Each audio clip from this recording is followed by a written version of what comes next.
जय हिंद। एक न्यूज़ आता है उत्तर प्रदेश से, मीडिया का एक रिपोर्ट आता है कि सरकार ने एक बहुत बड़ा फैसला लिया है। हम बड़े ध्यान से सुन रहे थे कि सरकार ने ऐसा क्या बड़ा फैसला लिया। तो बड़ा फैसला ये था कि 60,000 भर्ती निकाला गया है सिपाही का, पुलिस का। पुलिस का 60,000 भर्ती निकाला गया है।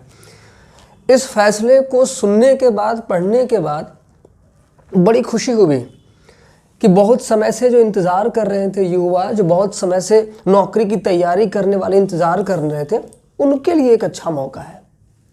लेकिन कुछ दिनों बाद एक और न्यूज़ आता है कि यूपी सरकार का एक और बड़ा फैसला। हमें लगा कि इस बार और बड़ा वैकेंसी आया होगा, एकदम खतरनाक वैकेंसी। यूपी सरकार का एक और बड़ा फैसला हमने फिर पढ़ा।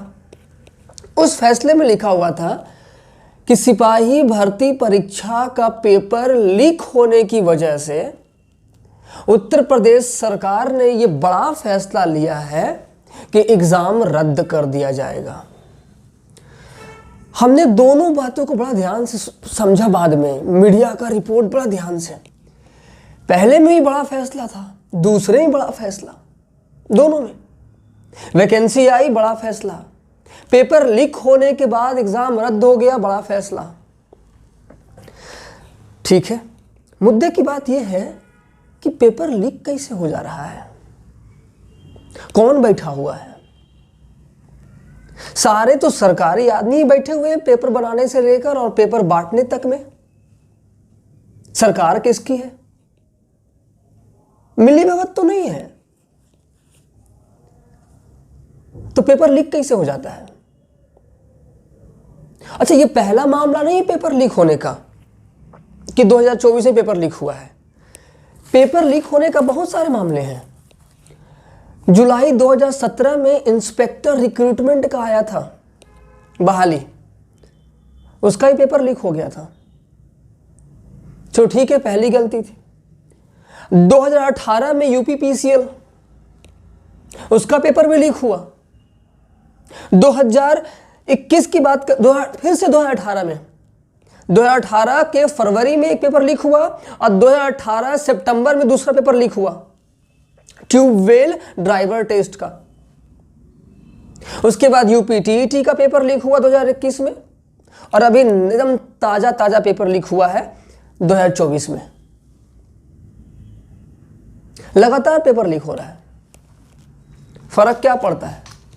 अच्छा, मुद्दे की बात यह भी है ना कि उत्तर प्रदेश में बुलडोजर खूब चलता है। इस बात से आप भी जानते हैं और हम भी जानते हैं, दुनिया जानती है। विदेश तक बुलडोजर का क्रेज फैल गया है भाई। बुलडोजर खूब चलता है उत्तर प्रदेश में। किस पर चलता है? क्रिमिनल पर, माफिया पर। अच्छी बात है, चलनी भी चाहिए। थोड़ा सा पता लगा कि भाई ये क्रिमिनल कुछ ऐसा एक्टिविटी, गलत एक्टिविटी किया है, गया और पूरा का पूरा मकान एकदम खखोर दिया, मकाने खींच दिया बुलडोजर। सब ताली बजा रहे हैं, सरकार भी मीडिया के सामने चिल्ला चिल्ला के बोल रही है कि हमने सही किया। 2018 का जो पेपर लीक हुआ था यूपीपीसीएल का, उसमें कुछ व्यक्ति पकड़े गए थे। परमिंदर नाम का व्यक्ति और कुछ कमिश्नर जो उसी फील्ड से रिलेटेड थे, कुछ ऑफिसर ही पकड़े गए थे। पता है क्या हुआ सजा में? उन्हें सस्पेंड कर दिया गया। बड़ी खतरनाक सजा थी, सस्पेंड कर दिया गया उनको। अरे उनका मकान पे बुलडोजर काहे चला दिए? पता है, पेपर लीक होना राष्ट्रद्रोह है। पूछिए उन बच्चों से जो तैयारी करते हैं बैठ के। राजनेताओं के बच्चे तैयारी कहाँ कर रहे हैं? पूछिए उन बच्चों से, दिन रात तैयारी करते हैं। उनके लिए हर एक दिन चुनौती है, हर एक दिन चुनौती है। तो बड़े मुश्किल से वो अपना किस तरीके से बाहर, कोई दिल्ली में रहकर, कोई लखनऊ में रहकर, कोई पटना में रहकर, कोई अदर जगह पर रहकर तैयारी कर रहा है। बड़ी मेहनत से फॉर्म भरता है, 500, 700, 800 का फॉर्म भरता है, और खबर आती है कि पेपर लीक हो गया। अब 6 महीने बाद एग्जाम होंगे। प्रभु ऐसे मत कीजिए।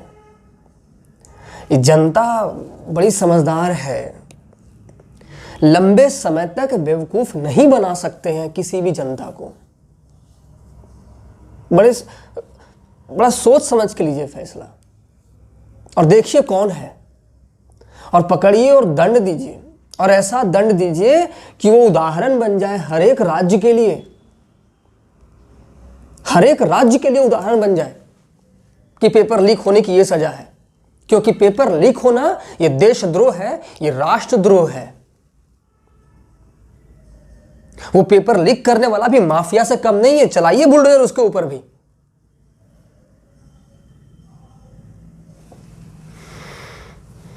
जय हिंद।